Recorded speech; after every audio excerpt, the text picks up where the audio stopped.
Now, how about them damn Celtics? And we are back with another episode of How About Them Celtics. Sam and I are here recording on Wednesday, September 11th. And we have a lot of news today, actually. We actually have stuff to talk about.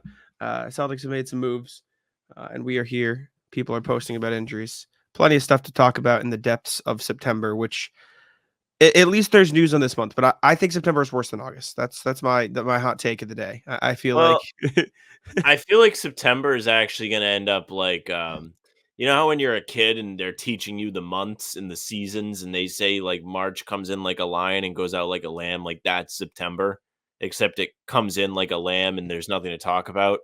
Then at the end of the month, we're gonna have training camp, we're gonna have media day, we're gonna have like realistically, Jack, we have like 2 weeks until like we really start getting like fun things to discuss. it's coming up quick. It's coming up real quick. Even now, like as you know, we're gonna get into the show. We do have stuff, right? Like yeah, there's stuff. We have roster moves. We have, you know, if you're really into the training camp stuff, we have some news for you. We have new faces around the team. So like all of the final touches are being put on the team. And then we also have other things. Tatum is everywhere right now. He's doing his book tour. We have new stuff in the NBA, new extensions, new news, all kinds of stuff. But yeah, not as bad as like, I don't know. It's weird because we had the Olympics this year. I think if we didn't have the Olympics, we would have wanted. August would have been real bad. Yeah. The Olympics definitely helped out. But let's jump into Celtic stuff. As Sam mentioned, training camp is real close in this camp. Bobby Manning, the show, tweeted out today. It's my internet, by the way. I have that Wi-Fi symbol. I can always see when you're looking over to your Wi-Fi. I'm like, I had to let you know quick. My chop. I'm trying to be able to read it. Yeah, I am. I am starting to be able to read it. But Bobby Manning tweeted out that the Celtics have signed Jordan Shaq to the 21st and final training camp spot they have open. They have not signed Jay Scrubb yet, but it is expected that he is going to also be signed to one of those spots. Meaning somebody's getting got. Yeah, meaning the Celtics training camp roster is final. Tristan Enaruna, Lonnie Walker, Ron Harper, Jordan Shaq, and obviously the two-way guys, J.D. Davis and Drew Peterson, Anton Watson are there as well in addition to the full roster. So that's everybody's. That's 1, 2, 3, 4, 5, 6, 7, 8 with Jay Scrubb. Wait, that's too many, right? Am I crazy or is it? Yeah, if they sign Jay Scrubb, somebody's getting got. That's what we said. Like somebody's gonna get cut for Jay Scrubb. Yeah, I must have misread Bobby's tweet then because Bobby. This was in the Celtics blog article he put together. Okay. Yes. That will not require waiving one of the Exhibit 10s. I got it. So someone's getting got. This could very well be a Jordan Shaq signs and waives to give him a little more money when he signs with the Maine Celtics because Jordan Shaq did sign and play with the Maine Celtics last year. Yes. He played pretty well. He was pretty inefficient from the field, but he's a 3-point specialist and he shot well from 3. So that's all you can ask from him. At a certain point, he averaged 12.6 points, 5.3 rebounds, less than 1 assist, 39.2% from the field, 39.3% from deep on 7.6 threes per game. Only played in 11 games with Maine, though. So I do think it's nice to have another pure shooter on the roster because outside of like Pritchard and Hauser, like the deep bench doesn't really have any like elite 3-point shooters in the mix. Like it is weird, like because like obviously the Celtics are an amazing 3-point shooting team, but it is literally like all top end talent just because all of their like top 8 in the rotation can shoot. Past that, it's kind of like get a little shaky shooting. Like Jaden Springer's not the best 3-point shooter. Yeah, you can see it with Springer and Tillman a little bit. Anton Watson, you saw it there. Peter Shireman's like a volume 3-point shooter, but I don't know if he's like a 40% knockdown just yet. Lonnie Walker shot well last year, but he was like really inefficient for the second half of the season. So like, what's real, what's not? Like, there's just a lot of potential question marks. And then Enaruna and Ron Harper are completely unproven as shooters, as is J.D. Davis. And I guess Drew Peterson's a shooter too, but I don't know. It feels like he has a bit more of an all-around game rather than a specialist. He's not quite what he looks. Yeah. But Jordan Shaq is a 3-point shooter through and through. Unfortunately, that is almost all he does. He's not the best defender. He's a pretty good rebounder for position, but other than that, not the best. But it does look like the training camp roster is full, and that's what we got so far. It's actually over full. They still have one single cut to make, just to clarify. So Jay Scrubb, what Bobby, direct quote from his Celtics blog article, what he wrote: Jay Scrubb and the Celtics still plan to agree on an Exhibit 10 contract, which is a training camp deal, when the guard fully recovers from ACL surgery this fall. as Yeah. CLNS in Celtics blog previously reported. That will now require waiving one of these Exhibit 10 guys. So this aspect of the report is kind of weird because is he supposed to be fully recovered in like 2 weeks? Because that's when he needs to be ready for an Exhibit 10 contract to even matter, right? Yeah, it would have to be a really quick turnaround. Right. Like Exhibit 10 literally means training camp deal. Yeah. So I hope he's ready to roll soon, because if not, he's going to miss the bus on that. I mean, I'm sure he'll get an opportunity with Maine Celtics. Like, I think the feeling is the Celtics are going to, keep Jay Scrub around in some capacity. He's not going to be completely gone out of nowhere. We'll have to see. Just a sidebar, Nick Castellanos hit a home run today, in case you're wondering. As we're recording, it's 9/11. Yeah, two irrelevant topics. Yeah, just letting you know when we're recording for today. But yeah, training camp roster's done. Out of those guys, Sam, I'm curious, and I know it's very like, oh, I don't know, the training camp guys. Like, it's hard to give a real answer because you don't know what each one is going to actually bring to the table. Who are you most excited to see? Like, if one of the training camp guys, like, I'll rephrase, if one of them could potentially like pop, like if one of them just completely outperformed expectations and was way better than you thought. Let's say outside of Lonnie Walker, just because I feel like that's the obvious answer. So like, you're done with it. Well, no, just because I think that is the clear answer. Like if Lonnie Walker pops, then you have like a clear bench scorer who can grow with the team. Like Lonnie Walker's levels above all of these other guys, and even I know that, even though I'm not the hugest fan of the fit. But like out of Enaruna, Shaquille, and Harper Jr., like the three guys who were like kind of new faces, or we'll throw Jay Scrub in too if you really want. But like, yeah. So Enaruna, I don't think will stick. Shaquille, I don't think agree. will stick. I'm just like going through the list. Like I'm eliminating them one by one. G League guys. Harper Jr. I don't think is in. He just doesn't have like any part of his game that really like sets him apart. Like he's not elite at anything. I think of all these guys, seriously, as much as I clown on him, I think JD is like the only one that like you can envision him showing up and being like, holy shit. Because like at Summer League, you did get a glimpse of him making catch and shoot threes. And he does a good job of penetrating in Maine, and he sets his teammates up. He's a little reckless with the ball. And Summer League, he turns the ball over quite a bit. Anytime he plays with the real Celtics, he seems kind of out of place. He doesn't have the ball. And, if he's going to fit in with the big team, then that's what's going to have to happen. He's going to have to be able to play without the basketball. And being a point guard his entire life, it's probably not easy. That's the funny thing about the NBA. I know, like, a lot of smart NBA people will tell you the difference between guys who end up overseas and guys that end up being long-term NBA careermen making money in the NBA is those guys that stick around realize that they have to adjust in order to stick in the league. The league isn't going to just adjust to them. And I think if JD wants to stick around with the Celtics, that's going to have to happen. Do we think he could stick with another team at this point? Yeah. Like, if you're the Brooklyn Nets, you probably take a chance on JD. He's only, 21? Yeah. Like, there are teams that are just kind of fishing for 21 diamonds in the rough. He still has time left where you can be a front office of those teams and be like, what about this guy? And like bring him in and experiment. Like, a reason why, not to like completely derail this whole thing, but like a reason why O'Shea hasn't been in any kind of talks, any news, any reports. I mean, even I don't think it's on the sheet. So I'll say here, like Jay Crowder was invited to Kings camp. Like we haven't even heard that for O'Shea. So like the reason why is because, you thoroughly believe that they're going to just look to bring in younger guys over somebody like O'Shea. Like, why would you waste the year of scouting on him? Yeah. It's like younger guys, especially for the Celtics, or like guys with a very defined skill. And as much as O'Shea is like, he's a pretty solid rebounder, he's a good hustle guy, like not a great shooter, can't really finish around the rim. He's like a good defender, but he's not like so good that you bring him in for that specific skill. It's just tough for him to like find a niche in a role. Outside of Anton Watson, Andrew Peterson, and JD Davison, just for the sake of like giving something different, because I think all three of those guys are more intriguing than the training camp guys.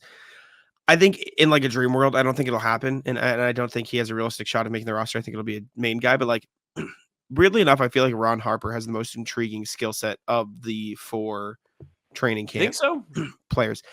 Yes, it's just not developed at all. like raw skill set. Like he's 6'6", got some weight on him. I don't know if it's muscle or whatever yet, but like he's built like he's if he trimmed down and like got built rather than a little bit.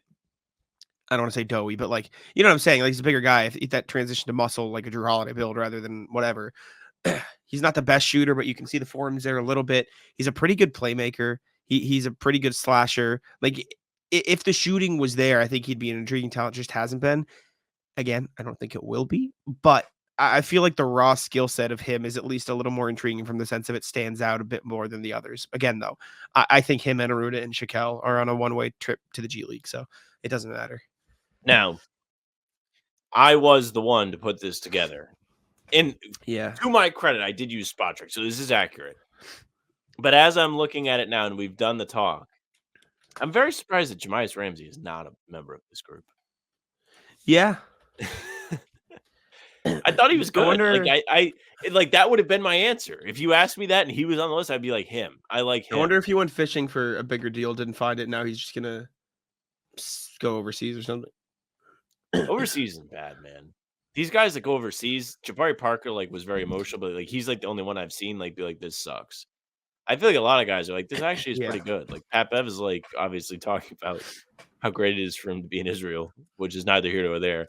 But you know, like Kemba lived over in Monaco and he loved it. Like those guys go play overseas, it's not bad. I suppose it's a little different if you know, had an all-star NBA career like Kemba and you're like, what do I care? Yeah, you already did it. So, anyways, next thing, Kristaps Porzingis gave another little update on Instagram as Looks to jacked. Yeah, I'll share the photos here now. But KP shared some photos to Instagram documenting his recovery. His caption, normal, makes it sound like things are going pretty well. Shout out Richie LeMay, CLNS legend, liking the photo. Beast. Give it a like too. Look at those shoulders. Yeah, he's looking pretty good. Green runs deep, obviously. His boy, Al Horford, pumped up as well. Let's go, champ. Hit him with it, signing some autographs. Got the cars over there, hanging out in Latvia still. You can tell by the court and everything. It's kind of funny. The car he drives clearly is like a prize piece. Obviously, Cam, friend of the show, Tabat Tabai, did a whole article on Kristaps, his Mercedes collection, his affection with Mercedes. This looks like a car one of your friends is driving in high school. Well, this is Latvia car, right? He's overseas. He doesn't have the Mercedes right now. I'm sure he's got something at home. Yeah. Maybe this isn't his car. Maybe he didn't want to put his car in the picture. All right, Jack. So even if he is in Latvia and he has none of his Mercedes cars, what does he walk over to the junkyard and pick up or ask for his high school buddies who hasn't gotten a new car for a ride? It wouldn't surprise me if he doesn't drive himself.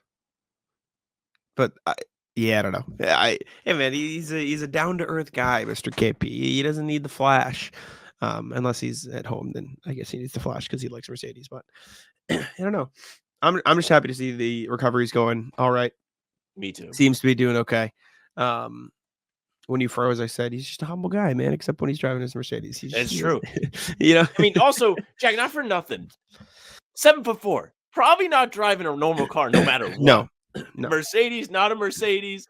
Whatever he's driving has to be custom designed on the inside. The driver's seat has to have an unbelievable range of sliding back and forth. No shot. He's probably driving from the back seat. Yeah. That'd be such a pain in the ass. I can't imagine. If you're not an NBA player, anything over like 6'5" is probably a hassle. Yeah. Definitely. I or can't if you're imagine not like a professional athlete, I should say, because you can play. Dude, imagine being that tall sitting on a plane too. Yikes! I mean, you know how we feel about the plane. Fuck the planes. All right, next thing. You put this on here. I heard the White Sox are down bad. One of my roommates is a White Sox fan, actually. So this is funny. I know he's like actually like into baseball, like super big White Sox fan, or just as like that's the he's just a White Sox fan. Yeah. But I mean, in his defense, he could switch right now, and he hasn't. So fair enough. Yeah. So, if you don't know, now, by the way, as this comes out on September 12th, this may not still be true. As of September 11th, 2024, the Chicago White Sox have won 33 games since March 1st. The Boston Celtics have won 34 games since March 1st. The Chicago White Sox have less than a month left in their season. They And lost if you'll today. and they lost today. Okay, so we're gonna pull up their record. Their record right now is Yep. 33 and 114. They have played 147 games. Major League Baseball teams play 162 games. PrizePicks is America's #1 daily fantasy sports app with over 5 million active members. PrizePicks is the easiest and most exciting way to play daily fantasy sports, and unlike other apps, on PrizePicks, it's just you against the numbers. All you do is pick more or less on 2 to 6 player stat projections and watch the winnings roll in. One Caleb Williams passing yard gets you 1 win on PrizePicks for every week in September. That's right, only 1 yard gets you an automatic win every football weekend in September. 4 weeks of free W's. Don't miss this deal on PrizePicks because it's gone when September ends. Also, you can now win up to 100 times your money on PrizePicks with as little as 4 correct picks. Sam and I used PrizePicks all season long while on How Bout Them Celtics pregame shows. We picked Jayson Tatum dunks, we picked Drew Holiday steals, we picked a ton of stuff, especially during the finals when Kyrie Irving and Luka Doncic, we were kind of preying on their downfall.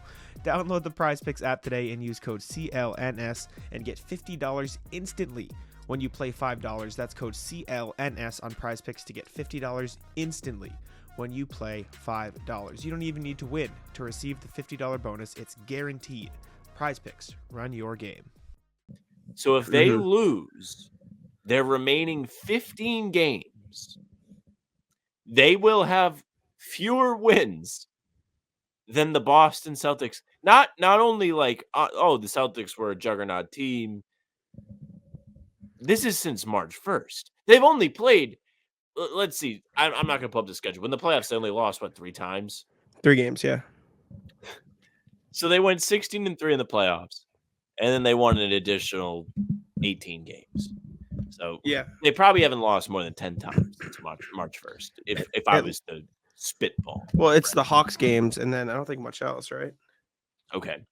Well, I guess we are going to find out. But anyways, Yeah, the I gotta know point now. stands that there is a very fair chance that the White Sox do not win more games than the Celtics March 1st. Yeah. And we don't even have to include preseason or this upcoming season.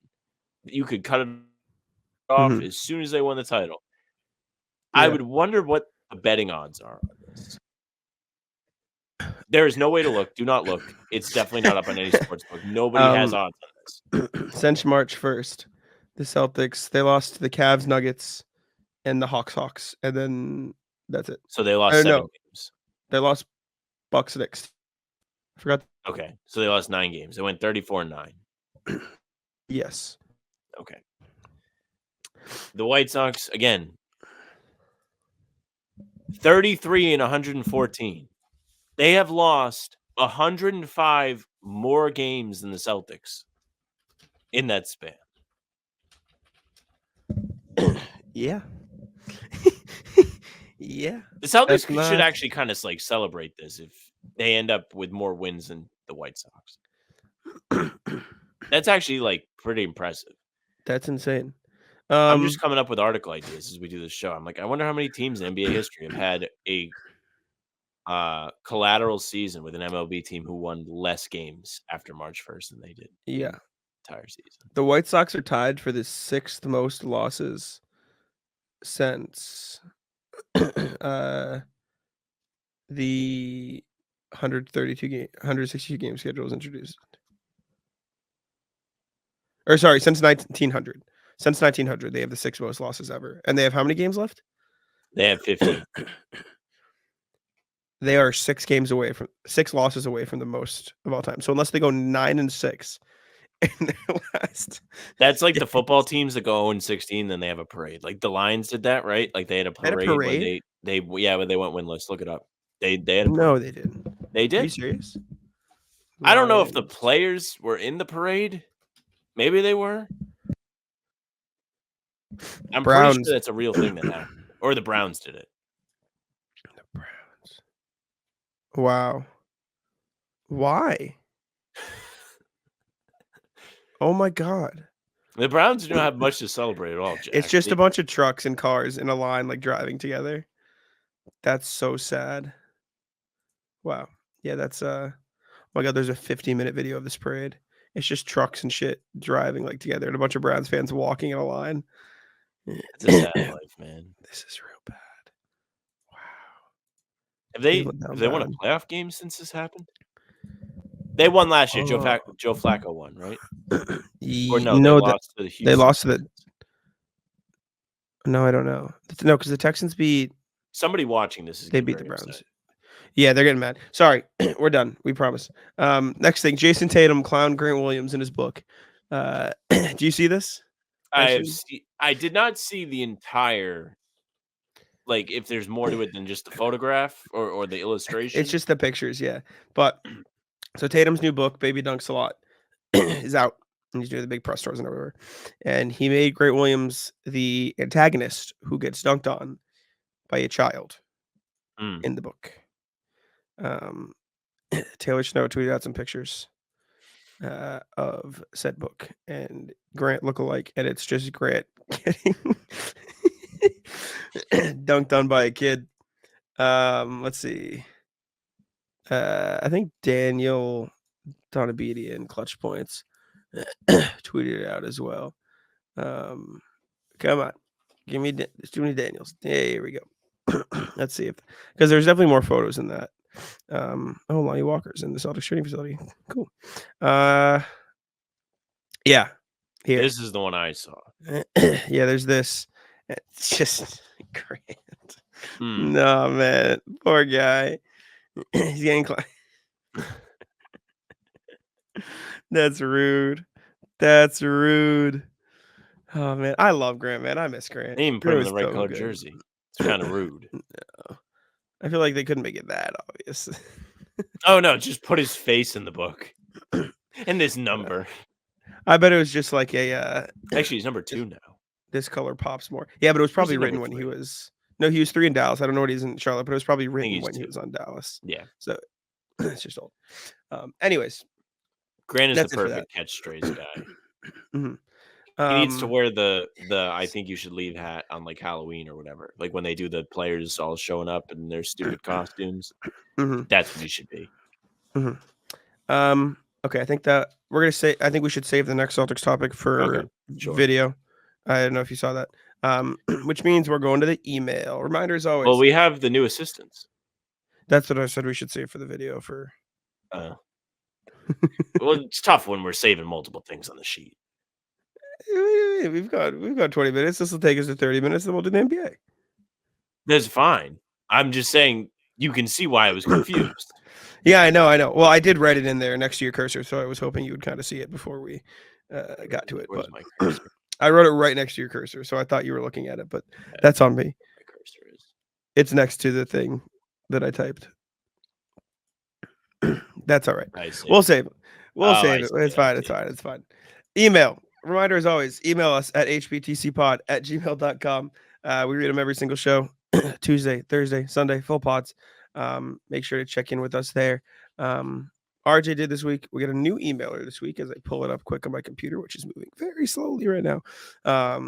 So we'd appreciate any and all emails because we like hearing from you guys and helps us in the dead months. Excuse me while I delete the guy trying to promote SEO help for our channel, which we Jack deleting emails. Okay. Yeah, fine. Yeah, no, let's do it. I like that. Where's the trash? Here we go. Shout him out. Let's see. All mail. Yeah, here we go. Shout out Brett S at podcastgrowth.net. Hey there. Audion Silift is the most powerful growth tool that can generate, just in case you guys read it, that can generate thousands of downloads to your podcast. We place your podcast trailer on sites like Yahoo, US Today, and ESPN right next to content that matches your podcast. Podcasts like iHeart, Odyssey, and Wondery use Audience Lift to do hundreds of individual. I'm doing an ad right now. I don't care. Do whatever you want. I bet you this costs at least $1,000. For sure. Oh, yeah. For sure. Oh, just respond no. No. All right. I used to do that when I was working in the news station. We get emails like that. I'd just be like, no. And they'd be like, why are you responding? I'm like, I don't know. What else do you want?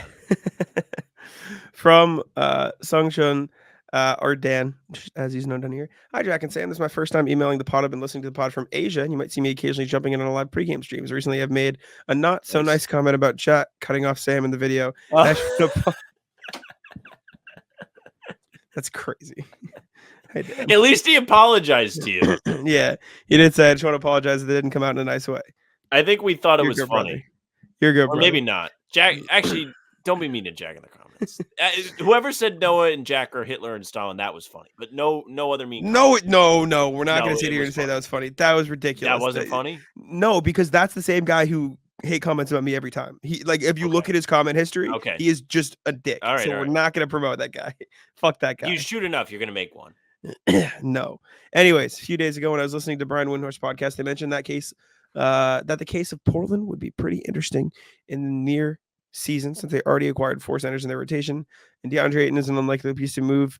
If they do make a trade, this leaves them potentially dealing Robert Williams, and the one team that would be interested would definitely be the Knicks. Just want to know your thoughts on the potential possibility of Robert Williams becoming a Knick and competing with the Celtics if they do face the playoffs. It would be pretty interesting. Best, Dan. Thanks, Dan, for emailing. We appreciate you. I wrote about this. Yeah, that'd be tough. All I want is Robert to be healthy and playing. Honestly, it would be annoying if he was on the Knicks. I just want him to be healthy because it's getting brutal at this point, man. He's so fun to watch. I'd love him to be good. I mean, all summer last year, we saw videos of him working on a jump shot in the gym. He looked good. Like even before he'd been traded from the Celtics, we were all like, "Oh my god, look!" I think we probably did a video on Rob's work in the lab, right? Mm-hmm. He was looking good. He was shooting threes. He looked comfortable shooting off the dribble. I mean, I always thought his jump shot looked serviceable. It just kind of reminded me of KG's jumper. So I always thought he would develop it. And at times when he was with the Celtics, he did knock him down at a pretty good clip from mid-range. So I think he still has like another level to go up. Oddly enough, like right before he got traded, I think I did a big Celtics blog piece about like what I thought his ceiling was. And just comparing him to other guys. I think I was like Marcus Camby would be like a very good Rob Williams comp or whatever. But anyways, if he was on the Knicks, I'd be fucking devastated. I don't want him to be hurt, but I will not say whether or not I would rather him be hurt or be on the Knicks. Yeah. Wouldn't be great. I'm going to put my tinfoil hat on here for a sec. Just, okay. I know this isn't going to happen. This is a complete, like, ridiculous statement. I want Brad to go to Al, say, Al, we're going to give you 13 mil a season, whatever mil a season for the rest of your career. All I ask is that when you retire, you come to me and you tell me you're going to retire soon so we can trade you for Rob. That's all I want. You know what? I think I've talked to you about this before.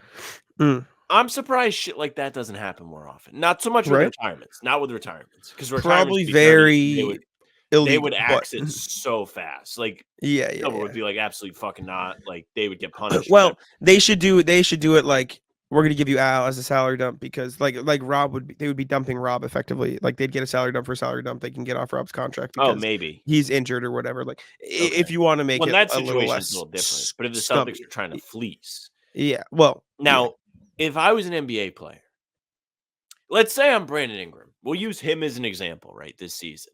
He is a bad example because he clearly fucking hates the Pelicans. But let's pretend that Brandon Ingram did not hate the Pelicans.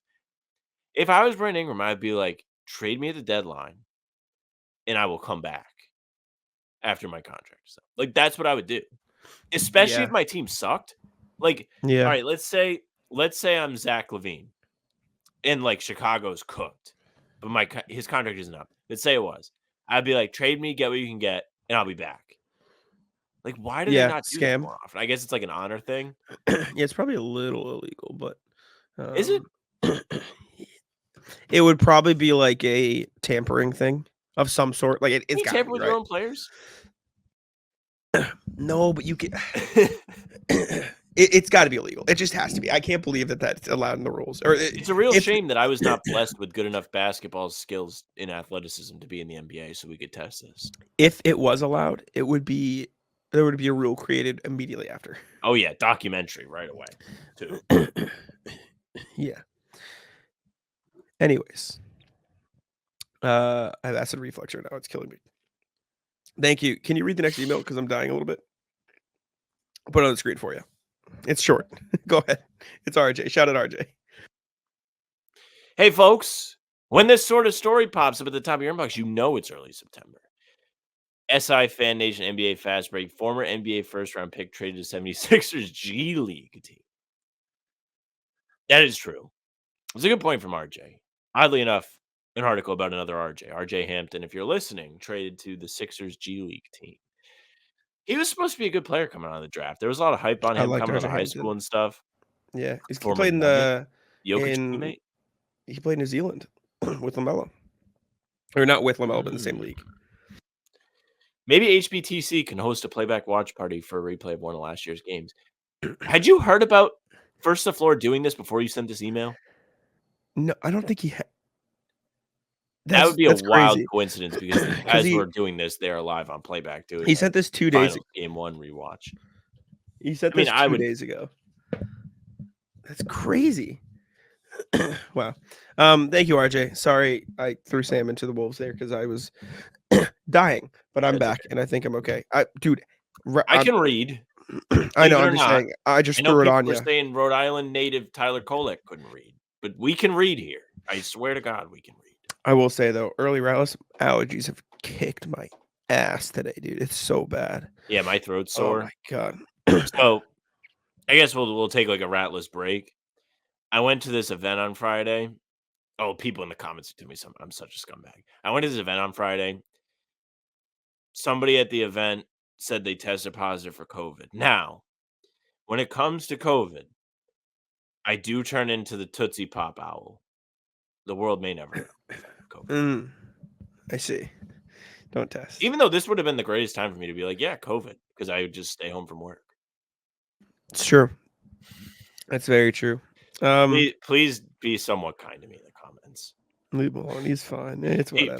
People are going to be so mad. They're going to be like, he's such a piece of shit. I love going to watch football in person. It might not be Sam's taste, but I personally love going to watch a Pats game, even though they're not in the best place right now. I saw them play the Chiefs last year, and even though Kansas City absolutely won the game, it was still a great time, and I make sure to get all my tickets through Game Time. Game Time has a new feature called Game Time Picks that makes getting tickets to see your favorite teams play even easier. Game Time Picks filters out the fluff to show you only incredible deals on great seats, so you don't have to waste time searching through thousands of tickets. Me and my friends are going to see the Red Sox tonight, and guess what? Game Time was the choice. You can pick the great deals, and like I just mentioned, you can filter out all the fees, you can filter out everything to make sure you are getting the best deal possible. That is my favorite thing, getting to know what the exact price is before I purchase, because I know I'm getting the best deal on Game Time. You can see the view from your seat, you get the lowest price guaranteed, even if it's canceled. Cancellation protection is great. It's the perfect app to buy all your tickets. Curation makes it easier to save more on sports, concerts, comedy, theater, and everything else. I saw NoahCon this summer, and guess what? Game Time came in clutch. All in pricing, again, my favorite thing. Toggling this feature shows you the total upfront with no surprise fees at checkout. Take the guesswork out of buying tickets with Game Time. Download the Game Time app, create an account, and use code CLNS for $20 off your first purchase. Terms apply. Again, create an account and redeem code CLNS for $20 off. Download Game Time today. What time is it? Game Time. Anyways, we'll jump over to the NBA here with an actually kind of significant new rule change that was just implemented. The NBA is changing the way they are allowed to do replay. So I'm just going to explain this in like the best way I can explain it before reading like what is here. Okay. Good luck. Last year, if let's say I hit the ball or you smack my hand and the ball goes out of bounds off me, you can review to see who the ball was off of, but you couldn't retroactively call a foul. You can now retroactively call fouls if you miss them in real time. So the way it is written here, under the rule, if instant replay of an out-of-bounds violation is triggered by a coach's challenge, the on-court officials and replay center will be able to review the video to determine whether a foul proximate to the violation should have been called. The factors that will be considered in determining whether the prior uncalled foul is proximate to the out-of-bounds violation are below. Whether the players involved in the uncalled foul are the same or different players than the ones involved in the out-of-bounds violation under review, the distance between the uncalled foul and the out-of-bounds violation under review, the time elapsed between the uncalled foul and the out-of-bounds violation under review. In summary, they can go back and add a foul if they see fit. You added that, I understand now. They can retroactively call fouls now, is basically the rule, which, in my opinion, an absolute win. Need this. W. Correct. It's an absolute win until you're watching a game, and one, they even bother doing it and spending the time doing it. It's true. Or two, the Celtics get hoed, by this fucking rule. It's gonna happen. I'm gonna be so mad. Like, this is a stupid rule. They shouldn't have fucking done this. They should have just left it how it is. Now, Yep, I yep. will say I do think that they should just kind of like. I understand like more replays add to less controversy. They slow down the game way too much. Yeah, I get sick of watching these guys. My get biggest thing anything is, done. I think I've said this on the show before. They just need the VAR to go to the studio. Stop. The Yeah, refs you don't need did to say make the that. It's a calls. good point. The refs don't need to make the calls on the court. There's no need. You have so many people watching in the background. Literally, Just have them make the guy out calls. there doing this. It's awesome. Exactly. I It love would make that. life so much easier. I don't know why they don't do it. It's ridiculous. It's so dumb.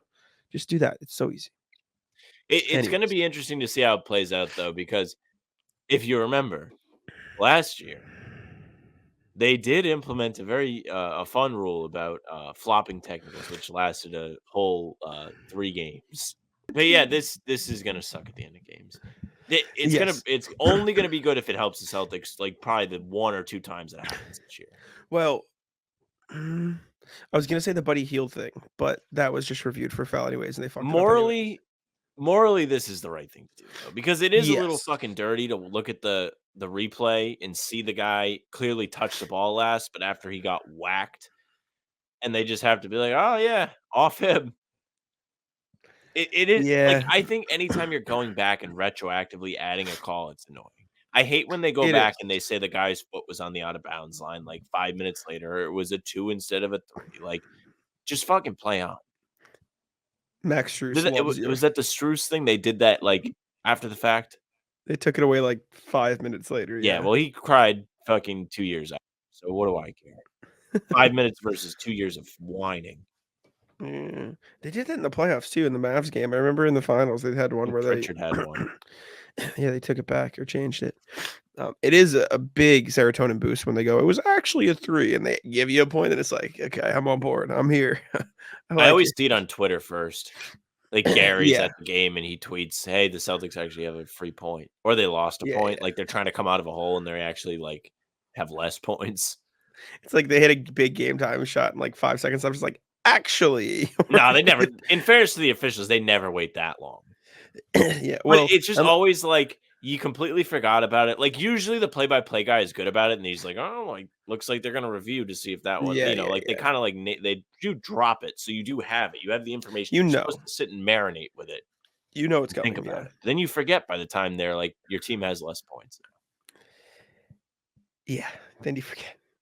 But Next to thing. tie it all together, Hit me they up. do that with they don't stop the game.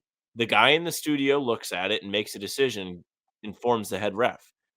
What you would like to see happen with replay review is done in that exact way for situations like this. So your dream is entirely possible. Yes. Acid reflex is hurting me at the moment. I like doubled. Does this happen to you when you do physical things or no? It happens all the time. I usually hide it really well on stream, but it's really bad today. Actually, yeah, it does happen. Physical activity hurts like way after the fact. I'm okay. Comments are not gonna be nice to you. No, it's because I'm overweight. I didn't mean to say I you up for understand. that. I was just genuinely Yeah, curious. you're just fucking me over. It's fine. I get it. No, I set him up. I didn't mean to. Jamal Murray got an extension with the Nuggets. Big extension with the Nuggets, and it's been a long time coming. 4 years, $208 million, making a 52 average annual value a year. He's been like working towards a max contract for however long. Gets a max contract. I think he's the highest paid non-All-Star ever now. It's kind of crazy. He's never made an All-Star team, but It is. I don't know, it's man. not just looking at the talent that's been out there in the West in the backcourt is just like, oh, I get it. Like, oh, he's not making teams over Curry or Shea or Yeah, take your pick, Devin Booker. I'm sure there's somebody else. I mean, Dame was. I mean, for years. he was awesome this year. He averaged 21, 4, and 6.5 on 48, 42.5 splits. Like that 3-point efficiency is nice. Yeah, that's the year to make it, I guess. But he did only play 59 games. I can't remember if he was hurt to start the year or the end of the year. Yeah, he missed a lot of games before the All-Star game. He missed like 12. So I guess that's tough too. And yeah, John's gonna make it next year. I was gonna say when Curry retires, I bet Conley is a Mike Conley-esque selection to the All-Star game late in his career. You know what I'm saying? Like he'll get it eventually, like his injury replacement. Jamal after Murray, you mean? Sorry, yeah. What did I say? Yeah, you said Mike Conley. Is it Mike Conley-esque? Jamal Murray is a Mike Conley-esque.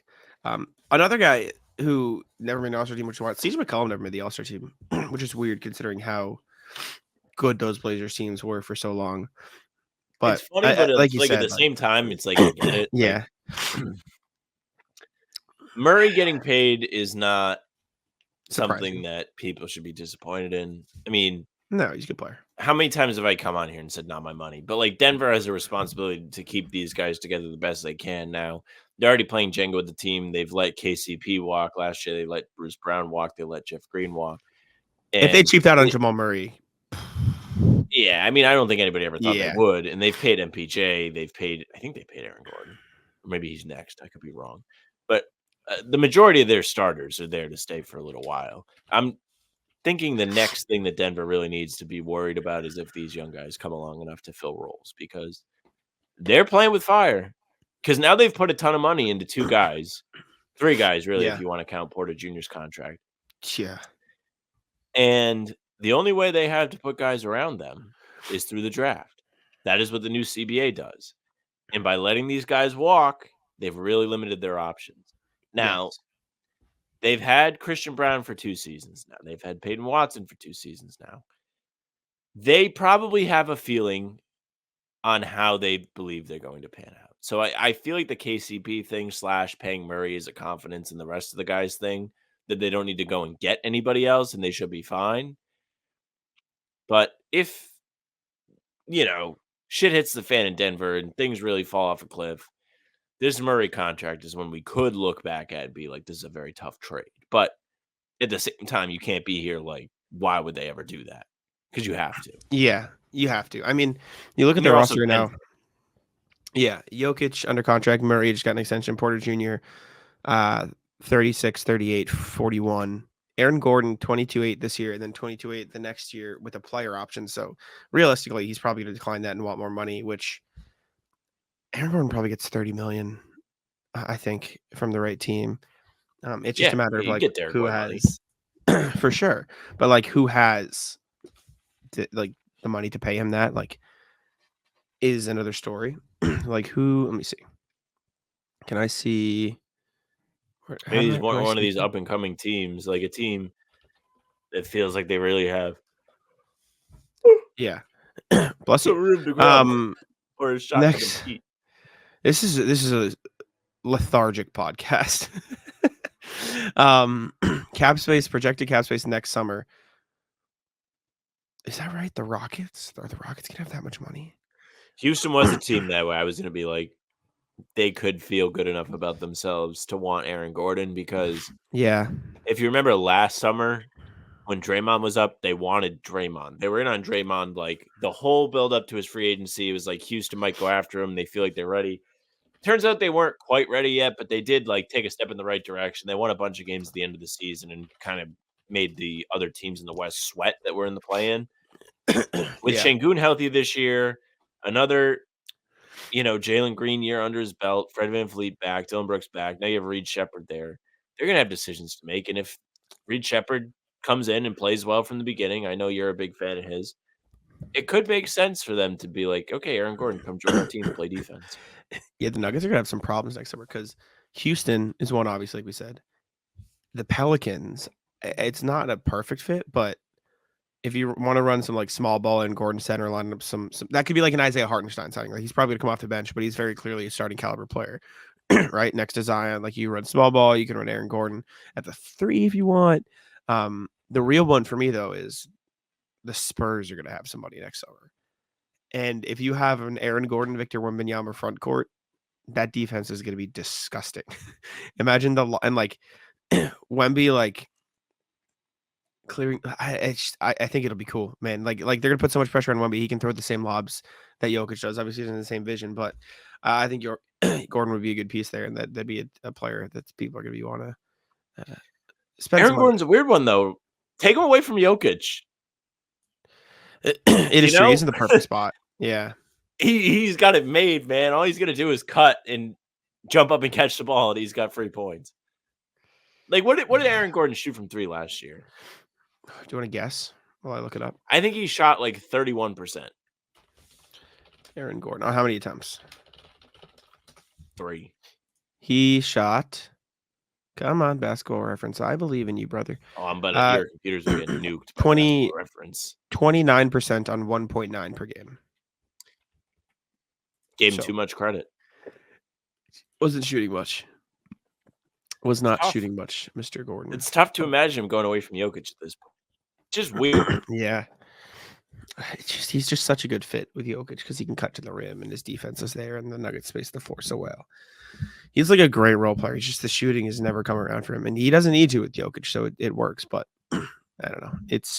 You make a good point that it might not be ideal without Jokic in the mix. But Correct. Sam's internet is fighting back.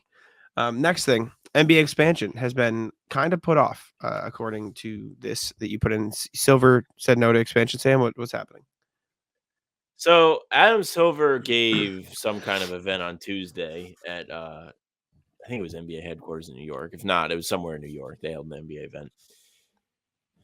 This is what he had to say. Mm-hmm. Tim Bontemps put together an article on it.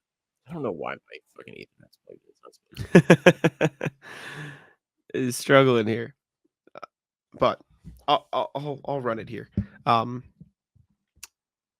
Bontemps, ESPN reported this, like Sam said. Adam Silver said there, quote, there was not a lot of discussion in this meeting about expansion, but only largely not for lack of interest. It was that we had said to them that we're not quite ready. It was something that we told our board we plan to address this season. We're not quite ready yet, but I think there's certainly interest in the process. And I think that we're not there yet in terms of having made any specific decisions about markets or even, frankly, to expand, which is lame. That's lame. Also, it's completely contrary to what they've been fucking saying. Yes. They've had this big Seattle, Vegas circle jerk for years now. Those two have been the clear destinations for the two expansion teams. Not even up for debate. It's obviously going to be Vegas. They have had hits with the Vegas Golden Knights. The WNBA team is not only playing well, but it's popular there. The football team, obviously, when we were there, the driver was telling us how they've adopted the Raiders. Like, the people there care about sports that actually live there. Everyone thinks of the Strip, but there are people that live there. Seattle had their team taken away from them in 2008. They are the obvious. Even if you're putting one team in, it has to be there. It just does. Why are we pretending like that's not the plan? If I'm Seattle right now, I am furious.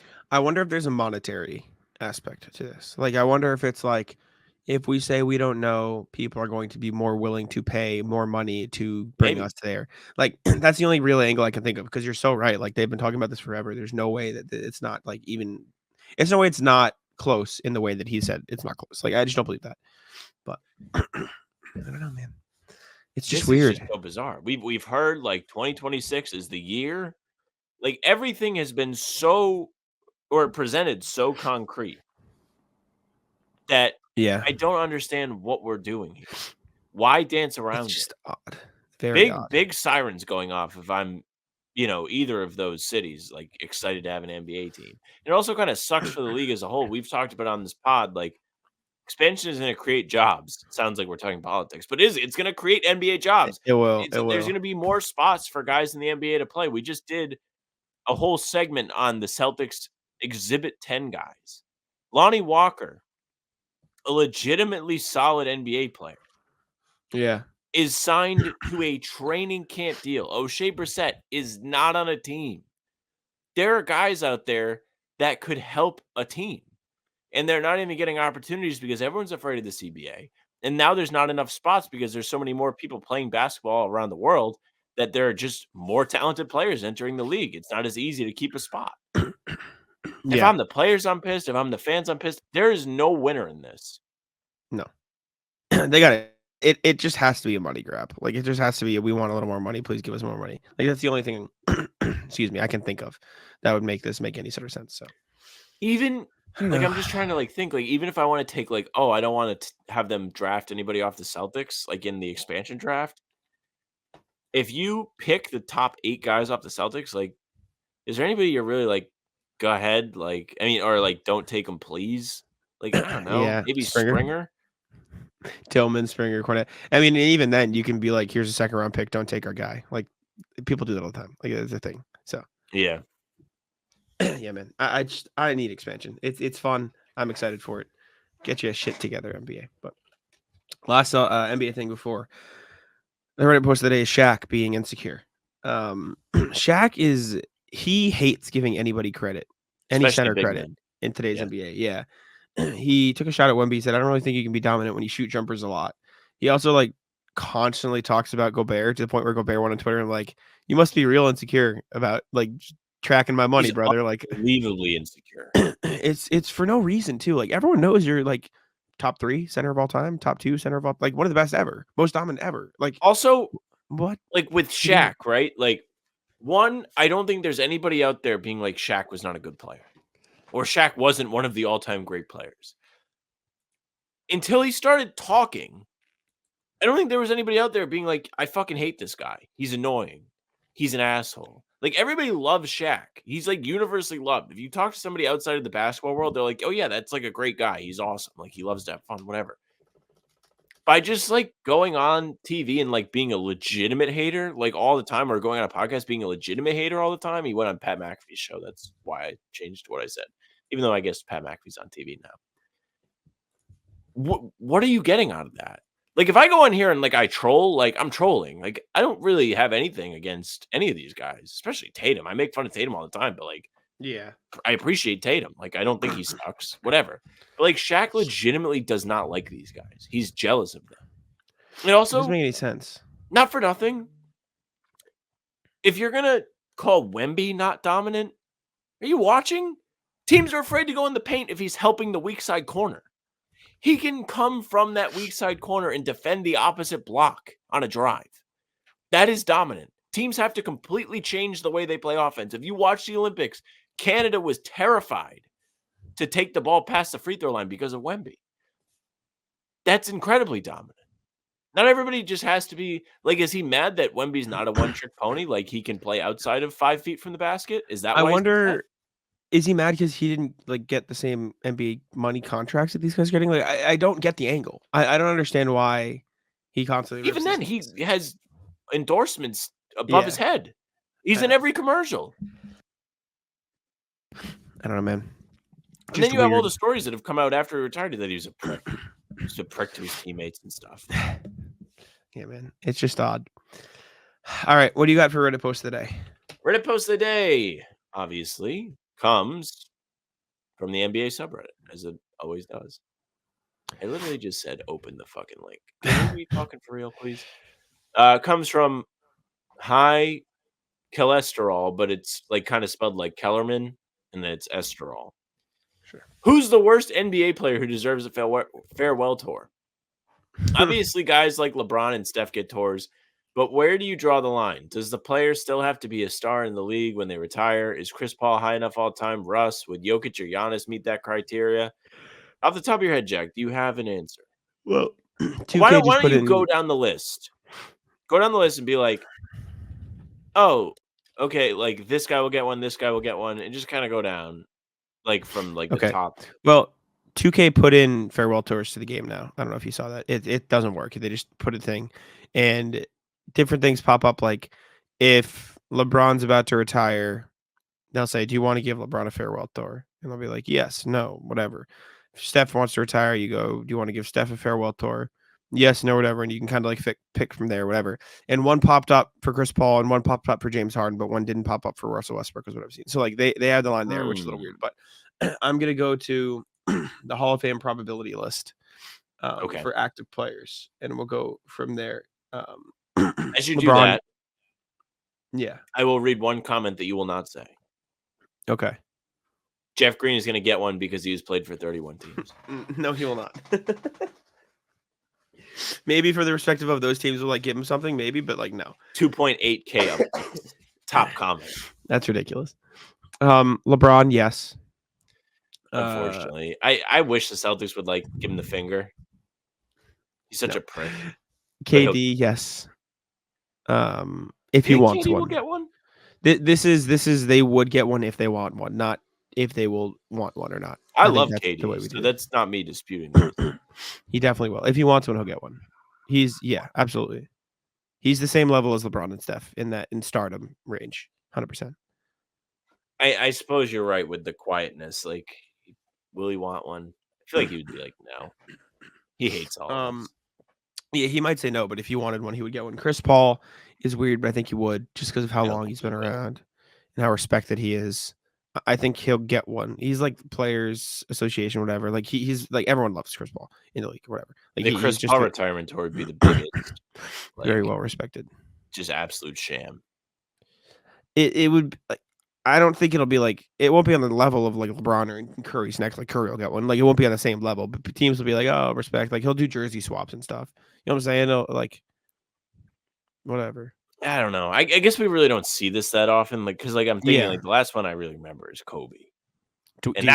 that was an all. Oh, the Dwayne Wade one was a circle jerk. He didn't deserve one. The Kobe one was fine, but Dwayne Wade definitely didn't. Whatever. Harden, I don't think will get a big one. Harden should not get a retirement tour. Westbrook won't get a big one. Davis won't. Lillard won't.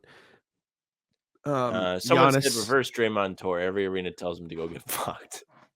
Giannis is the next big one that maybe it's so I think far. Giannis would, but it's a while away, and I think somebody questioned whether or not he would want it, but I think he would, just because I think he's like a Giannis pretty would. likable personality. Like I know some Celtics fans would be like, "Fuck Giannis," and like I get it, but like even like in the Celtics context, I don't think he's really ever been like a prick. He's just been good. Yeah, that's Like, really at the least with only LeBron, one. you could be like, "This guy's a prick," but Giannis, no. Jokic isn't going to tell people when he retires. He's gonna do the Jokic Tim is going to be Duncan. like, "Hey guys, I'm not playing anymore."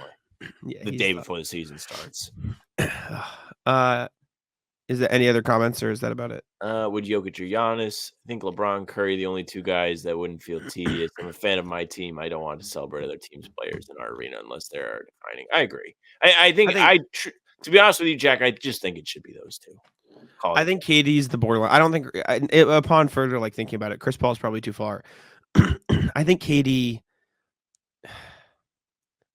should as well. If those two are getting ones, KD should. Because realistically, what is he like? 3-4 behind Curry in like most all-time rankings, right? Like he's like a top 25 player of all time. Kevin Durant. You know what's funny is that nobody on here said KD, so I can't even like give you an opinion that's not mine. I'm gonna keep. I think KD, Steph, and LeBron should get Somebody one. said And I think Boban for sure. But I think it's funny that 35 years ago, I can guarantee you not a single person on earth asked this question. It's true. It's true. All right. Nas, Reed, Derrick Rose. No. Derrick Rose won't. Derrick Rose will in like Chicago, but to be honest with you, the ones that are the best are the teams anyway. Yes. Like, I don't know. I suppose there's like a specialty to the rival thing, but like, who gives a fuck about Kobe's last game in, let's just say, I don't want to say Charlotte because they traded him. Utah. Brooklyn. Sure. Who the fuck whatever. cares? You know what I'm saying? It's whatever. Cleveland. Ratless, Sam. Would you like to kick it off? Yeah. You're gonna love this. Ratless Shannon Sharp. So if you were on Twitter at all today, your face tells me you do not know what I'm going to talk about. This is good then. If you're on Twitter at all today, then you saw. Am I gonna have to cut it out of the video? No, because I'm not going to pull up the video. Well, actually, if you go to your what's happening on Twitter, maybe on the side because it's the first thing on mine. Is it? What's happening on Twitter? I don't see. Like, you know how like it shows you what's trending. I see Explore and it's not there. Okay. So if you don't know, aka Jack, this morning or last night, I think it was this morning. Shannon Sharp went live on Instagram, perhaps while intercourse. I did not watch the entire video, but it shows the ceiling fan and then the floor. And then you can just hear everything. Shannon Sharp and his team put out a statement Beware, my Instagram account was hacked this morning. My team and I are working vigorously to figure this out. Is this, and I think you should leave? We're all trying to find the guy who did this. It's tough because you don't see his face. So like, I don't know, man. I also just don't know how this happens. I don't think you can go live. I don't use Instagram, so I really can't. So I can tell you, we can't go live on Twitter without doing it on purpose. True. Somebody said so. I put on my detective hat and found the quote Michelle that Shannon Sharp was on live with. It only took me all 5 minutes introducing this person. Blah blah blah. Straight from Shannon Sharp's 400 follows. So, I see. I Like, don't they know if figured out the name. who the one making the noise was. Yes, I'm not sure if her name was said in the video, and that's how they found out. I haven't listened to the whole thing clearly, Oh, but I see. man, this guy, Jack, I believe who it's stole real. the show in the Shannon Sharp Instagram live chat? Would you like to guess? Famous person. Well, it's semi-famous. I think you'll Say know that one more the time. person. Who? What? Who is the MVP of the Shannon Sharp Instagram live chat? Would you like to guess? Stephen A. The MVP of the Shannon Sharp Instagram live chat was none other than R-Truth, the wrestler, R-Truth. Oh, the Ron Killings. Yes, I did make the connection. Yes. Grunting like an ogre. He's giving her that hawk to her, which is not how it works. Are they fucking? Well, excuse my French. Yo, Unk, that's not PG. Hang up the phone, big Unk. Oh shit, she said please. Ah damn, this gonna go viral. They both out of breath now. R-Truth is unironically one of the most best humans on the planet. R-Truth rocks in every aspect of everything. He's just fucking. Say more. I don't know He if I just does, disagree. bro. He just does whatever the fuck he wants. Like he'll be wrestling 1 minute, doing whatever he wants. He'll be on Instagram live. He just dude, he's a WWE wrestler, and he just decided to go on like Shannon Sharp's clearly accidental Instagram live and start fucking around in the comments. He just doesn't care. He just doesn't give a shit. He's just hanging out, man. R-Truth, he's just one of the funniest fucking people. Yeah. But yeah, man. Did you see the Antonio Brown tweet on this? No, but I need to. That dude. I will put it in the chat. You can decide I'm whether or not not putting you it would up. like to put it up. I think I you would already be fine know. putting it up. There's nothing, no swear words, nothing. This is a tweet that I could have done. I'm just gonna. You sure about that? Oh no, this is not the one. Oh, this was funny though. What is the one you're talking about? What is the quote tweet of this? Why does he put that video? It's him saying he accidentally did it. Oh yeah. I sent it to you in the private chat. You'll get a quick second. Pause the video if you'd like. Shannon Sharp looking over the phone, realizing he's on live. Oh Shannon. I'll rat list the drawer that is in my kitchen. So where's the rat list overlay? Am I stupid? I went to make myself some lunch today. She wanted to make a sandwich, whatever. And I saw the dishwasher was full, so I'm like, be good roommate. Put the dishes away. Put it all away. It's fine. Took me 10 minutes.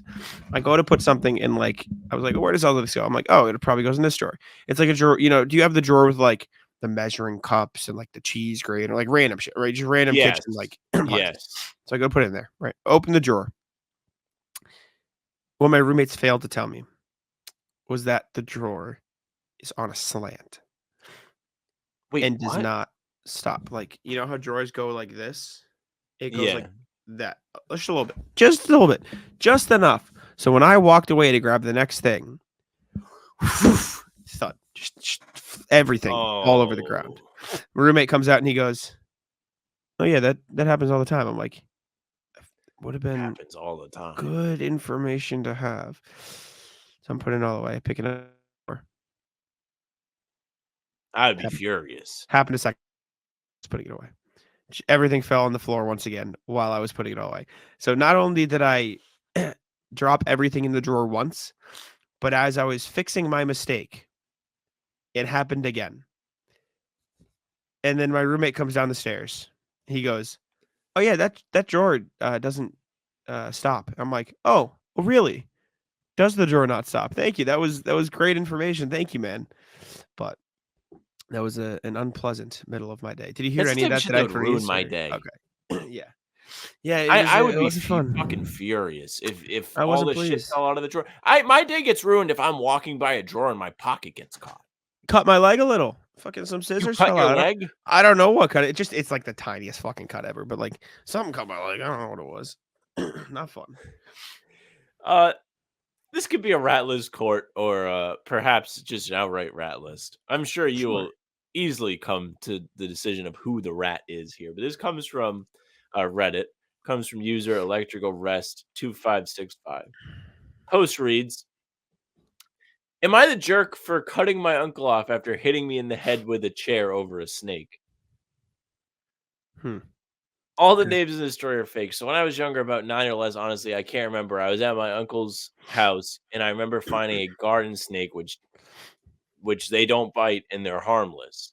So I Sure. picked it up and started petting it in my hand lightly. No. Then my uncle comes outside on the patio to see what I was doing. And when he saw the snake and me petting the snake, he freaked out and yelled, quote unquote, "Put the snake down." And I kept saying, quote unquote, "It doesn't bite. It's a garden snake." And eventually he just went inside and I started crying like all kids do. So he later comes back up with a wooden chair and continues yelling, "Put the snake down." And at this point, I thought he was drunk like he always was. But eventually, actually, this word, I can't read it. Simply just cannot read it. Sure. It makes no sense. There's nothing wrong with the word. It's just not spelled like a word. The only thing I remember was ambulances and blacking out, so I didn't talk to him again. My family always got mad at me for avoiding him. So when summer break of 2024 came around, I finally tried to let him back into my life. It just started going on about stuff that I should not be hearing about. So I started to avoid him again. Eventually, my grandma told me he's just trying to spend time with you. Am I the jerk? No. What a thing to have to live with. What a psycho. Well, you hit your nephew with a chair. With a holding a wooden snake. chair. It's kind of fucked that the person is like, am I in the wrong here? Yeah. What do we do? First of all, don't pick up snakes. Don't like. Not Agree. But Wholeheartedly do agree. the next elevation of the thing is not to take a chair and beat your nephew with it. Probably not good. That's outrageous. That's wild. I'll ratless Danny kindly. First he beat me in tennis this morning. I blew a 4-1 lead. Not fun, not good, and tough. It took me 2 sets. It was bad. But basketball today, Danny he's a hustler. He's a big hustle guy. Not a good 3-point shooter. Can't shoot. Just uncoordinated. It just okay. I'm sorry. Love you, Danny. You know that. We get into a game. It's me, Mike, and Ryan versus Danny, Noah, and Noah's friend's friend. Whatever. We're playing. And this motherfucker can't miss. He just 3 after 3. Like no rim. Just swish. And when I tell you that this man shoots like a discombobulated, just spun around on a bat 50 times, Al Horford. Oh my God. It is fucking like it doesn't make any sense. And just fucking cash all day. Whenever we're playing threes, cash. They won every game but one against us. And we subbed in and out a few times, but like, Jesus, man, it was impossible. I also got LeBron blocked by the 6'5" guy we were playing with. Like, behind me, pin my like. I've done that one time. It's awesome. Yeah, I blocked him the previous play, and then he got my ass back. But I told my roommates I would talk about their games as well. Danny, hustle guy, apparently just lights out when he gets hot. Nothing worse. Actually, it's worse when it happens to Celtics. When the hustle guy starts making all threes against them, I get one. Mike is good play. Also, end of game, like they needed a 3 to win. I looked at him, I go, shoot it, do it. He just drained it right in my fucking face. I was so mad. I played the percentages and I lost. Mike, good player, shifty as shit. We played 2 1v1s before everyone got there. We went 1-1. I was the king of your shot today in the 1v1. Pull up. I was fucking in his shit. Like I was like hitting the mellow pull-ups. It was ridiculous. Mike's very shifty, got to the rim super easily, like way quicker than I am. He crossed Noah up a few times, which was funny. Had some tough interactions with the rim today. That's all I'll say. Do you try and dunk? No, as in he just missed a bunch of layups. No, sorry. Ryan is not a natural hooper. He's a natural runner, athlete. So he's like TJ McConnell. If TJ McConnell couldn't score even more than TJ McConnell can't score. Like he's just hustling everywhere, getting every round over taller guys, like pain in the ass, getting a bunch of steals.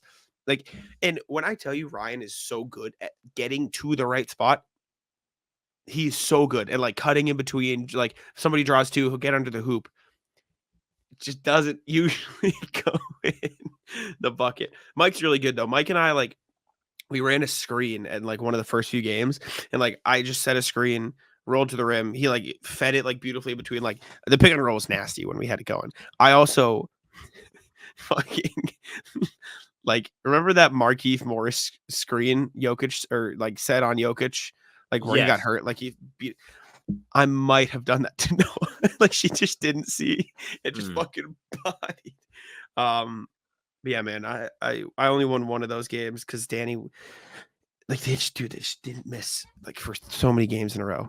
But it was a good time. It got dark real quick though, and you can't see shit when it gets dark. No, you can't play in the dark. So man. it was bad. And there's lights right there too. So roundless the park for not turning the lights on. But yeah, man, oh, that's the best. The park, like at the top of my street, that you have been to. The lights there when I was working in news would never be on at like 8 p.m., but they'd be on at 4 in the morning when I was going to work. I was like, what the fuck are we doing here? What's the point? Come on, man. Please be fucking for real, man. I did have another rat list. I don't have it off the top of my head. I feel really. Oh, you know what? Hold on. Yeah. No, I just wanted to build off you talking about the one-on-ones. I feel like when I play one-on-one, I am like 10 times a better scorer because I am not worried about disappointing anybody. Yes, 100%. You know, like I'm just chilling. Like I'll like take my fall away mid range off the dribble because I'm like, well, I don't really have any passes to make. Like I'll just But I feel like I'm so much better. I play against guys I play with all the time that are good players, and like I'll play with them. Like I'll like win or at least like go like 15 rounds with them. Like it's like a title fight. Like it feels like an absolute war, and I feel confident. So 1v1s will change your life. Yeah, I did have like when I got in the game, I was like, oh, I can shoot from deep later. Like I'm gonna nope, won't take some.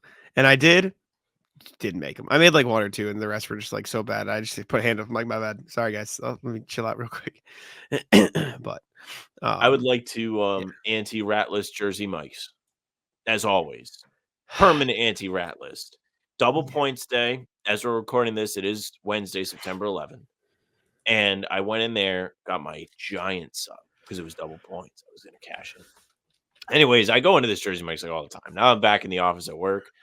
I go there for lunch every day. I got to have something to make through the day. So I go to Jersey Mike's. I love the dudes that work at Jersey Mike's. The Jersey Mike's workers are fire. Unequivocally awesome.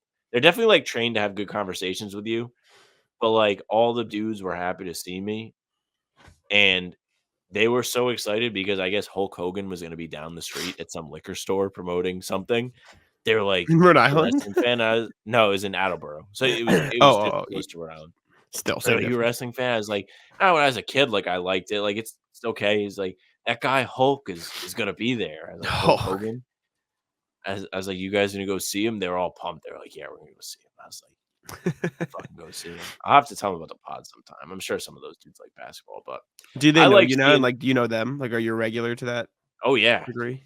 Guy was happy to see me today. I like that. That's my goal while I live here, just to like, I just want to be a regular. Even Jack. What'd you say? Jersey Mike's people treat me better than you. Shut the fuck up. Yeah, because I don't have to deal with you. All I'm doing is telling them to make me my turkey and cheese. They don't have to put up with me for an hour pod. Oh no, Sam. I'm sorry for you. It's- Kendrick Lamar just put out a new song. Get ready to see it on the timeline, brother. Oh, I saw Kendrick like with 70. Like when I was like the Shannon Sharp thing is trending. Kendrick was also trending, and I didn't even like think about it. I was like, oh, like I guess people are still talking about it.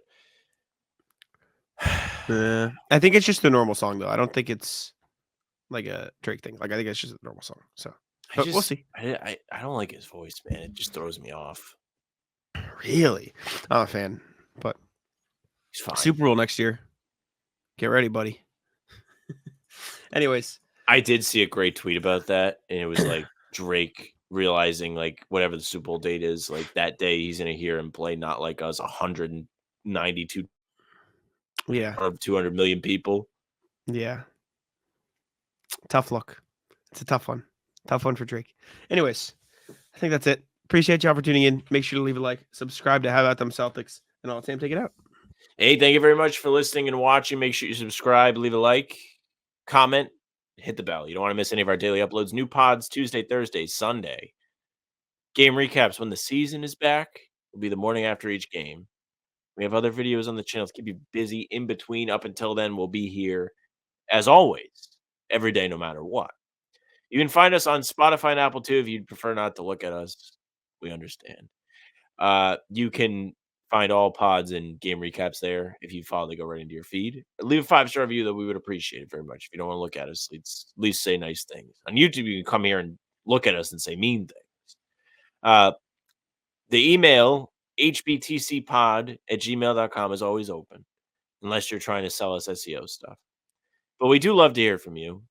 We appreciate Dan for being a first-time emailer. Make yourself like Dan. Be a first-time emailer next pod. We will read your email as we build the anticipation for the season.